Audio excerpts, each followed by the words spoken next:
Bonjour et bienvenue dans ce nouveau module conçu pour enrichir votre boîte à outils qualité avec un outil supplémentaire. Aujourd'hui, on va plonger ensemble dans un outil stratégique incontournable, c'est l'analyse Pestel. Vous allez comprendre ce que c'est, à quoi elle sert, quand et comment l'utiliser concrètement, mais aussi les erreurs à éviter et comment l'intégrer efficacement dans vos projets ou votre organisation. C'est parti. Le PESTEL est un outil d'analyse externe, complémentaire à la SWOT. C'est un acronyme qui regroupe les 6 grandes dimensions de l'environnement macroéconomique qui peuvent influencer votre activité. P pour politique, E pour économique, S pour socio-culturel, T pour technologique, E pour environnemental et L pour légal. Concrètement, elle sert à identifier les grandes tendances qui peuvent avoir un impact sur votre projet ou votre entreprise, mais sur lequel vous n'avez pas le contrôle direct. C'est donc un outil de veille, de lecture stratégique du contexte et surtout d'anticipation. Alors pourquoi utiliser une PESTEL?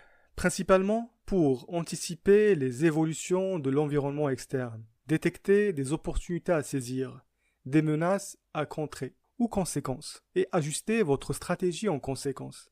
Elle est particulièrement utile si vous vous lancez sur un nouveau marché, si vous préparez un plan stratégique, une réorganisation, une certification ou encore une innovation. Elle vous aide aussi à structurer votre veille, à gagner en clarté dans vos analyses et à renforcer la pertinence de vos décisions. Et concrètement, quand faut-il mettre en œuvre une analyse PESTEL? Chaque fois que vous avez besoin de prendre du recul sur votre environnement global, ça peut être avant un audit, avant un grand investissement, une ouverture à l'international ou même un changement important dans votre organisation. Et s'applique aussi bien dans une entreprise qu'à un service, une marque, un produit ou même un simple projet. Ce qu'il vous faut pour bien la faire, des données fiables, à jour, provenant des sources variées, comme la presse spécialisée, les études de marché, les rapports publics, les lois en vigueur et une équipe représentative pour bien interpréter ce que vous trouvez.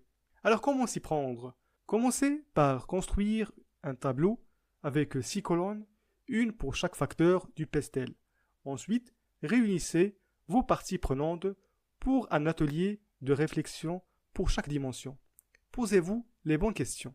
Pour le politique, quelles sont les décisions politiques, les aides, les contraintes fiscales ou même les tensions géopolitiques qui peuvent nous impacter? Y a-t-il des subventions disponibles ou au contraire des blocages potentiels? Pour l'économique, quelle est la tendance des taux d'intérêt? De l'inflation, comment évoluent les prix de l'énergie, les matières premières? Le pouvoir d'achat de vos clients est-il stable ou en baisse? Côté socioculturel, quelles sont les attentes des consommateurs? Y a-t-il des changements dans les valeurs, dans les habitudes, des nouvelles générations avec d'autres priorités, des courants de fonds sociétaux qu'on ne peut pas ignorer? En technologie, quelle innovation transforme votre secteur? Des nouvelles technologies émergent-elles? Des concurrents prennent-ils de l'avance? Existe-t-il des outils qui pourraient améliorer votre productivité, votre visibilité ou votre performance? Sur l'environnement, quelle pression écologique pèse sur votre activité? Existe-t-il des attentes en matière de durabilité, des risques liés au climat ou des normes environnementales à anticiper? Enfin, pour le légal, quelles sont les lois récentes ou à venir, des obligations de conformité, de traçabilité, de sécurité ou d'étiquetage par exemple? Quelles sont les règles du jeu à connaître pour éviter les sanctions et rester compétitif? Une fois que toutes ces informations collectées, prenez le temps pour les tirer. Reformulez-les en phrases claires, éliminez les doublons et classez-les selon leur impact. Puis distinguez ce qui constitue une opportunité de ce qui représente une menace. Cette distinction est fondamentale pour définir les bonnes actions ensuite. Au niveau système de management, comment les outils PESTEL et SWOT répondent-ils aux exigences des normes ISO? Ces deux méthodes d'analyse s'inscrivent parfaitement dans la démarche d'amélioration continue prônée par des normes. Il exige en effet une compréhension approfondie du contexte de l'organisation du chapitre 4 des normes ISO, ainsi qu'une évaluation rigoureuse des risques et opportunités du chapitre 6. C'est là que Pestel et SWOT entrent en jeu. La Pestel permet d'identifier les facteurs externes, politiques, économiques, socioculturels, technologiques, environnementaux et légaux, susceptibles d'influencer les objectifs qualité et l'organisation. Quant à la SWOT, elle complète cette approche en croisant les éléments internes, forces et faiblesses, avec des données externes, opportunités et menaces. Utilisées ensemble, elle aide à anticiper les dérives et définir des actions préventives et à bâtir une stratégie qualité cohérente. En pratique, ces analyses doivent être actualisées à des intervalles réguliers ou à chaque changement majeur, documentées et partagées avec les parties prenantes internes ou alimenter la politique qualité et le pilotage des processus. Un exemple pour illustrer, imaginons l'entreprise Caillou, que nous avons vu les étapes de la mise en place de son système de management étape par étape sur le cours Le management de la qualité pour tous. Cette entreprise spécialisée dans la fabrication d'aspirateurs qui souhaite s'implanter sur le marché brésilien. Sur le plan politique, elle doit prendre en compte les réglementations commerciales et les barrières tarifaires en vigueur entre le pays d'origine, qui est Taïwan, et le Brésil.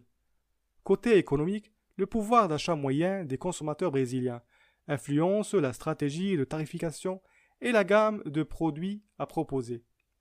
Socio-culturellement, les attentes des consommateurs locaux en matière de qualité et d'efficacité énergétique sont en forte croissance. Du point de vue technologique, Caillou doit adapter ses produits aux normes brésiliennes et intégrer des systèmes de contrôle qualité rigoureux pour répondre aux standards locaux. Sur le plan environnemental, l'entreprise doit respecter les normes écologiques concernant la consommation d'énergie et la gestion des déchets électroniques. Enfin, légalement, Caillou doit se conformer aux certifications et aux réglementations spécifiques du marché brésilien. Grâce à cette analyse, Caillou peut décider d'améliorer ses processus de production pour garantir une qualité constante, d'investir dans des technologies plus durables et d'adapter son service après-vente pour mieux répondre aux attentes du marché brésilien. Mais attention, deux erreurs reviennent souvent. La première, c'est de remplir la grille avec des généralités vagues, comme instabilité politique, sans préciser de quel pays ni de quelle politique il s'agit. La deuxième, c'est de confondre un facteur externe et une action. Une opportunité, c'est un changement dans l'environnement. L'action, c'est une réponse à ce changement. Ce sont deux choses distinctes. Une astuce de pro, combinez votre Pestel avec une carte d'impact pour visualiser ce qui compte vraiment ou reliez-la avec une matrice SWOT pour faire le lien entre les facteurs externes et vos propres capacités internes. C'est une méthode puissante pour bâtir une stratégie solide. Et sur le terrain, comment déployer tout ça? Organisez un atelier de 2 heures avec des représentants des fonctions clés, qualité, production, marketing, direction. Donnez à chaque facteur une personne référente. Ensuite, transformez les points critiques identifiés en plan d'action concret. Suivez ce plan sur un tableau de bord ou un outil Kanban. Et surtout, pensez à mettre à jour la grille tous les 6 mois, par exemple. Il devient ainsi un vrai outil de veille stratégique continue. Voilà, vous avez maintenant toutes les clés pour maîtriser l'analyse Pestel. N'oubliez pas de télécharger le livre de référence pour garder les bons réflexes. Faites le quiz qui va venir dans la fin de cette section pour tester vos acquis. Et on se retrouve très bientôt pour un nouvel outil dans votre parcours qualité.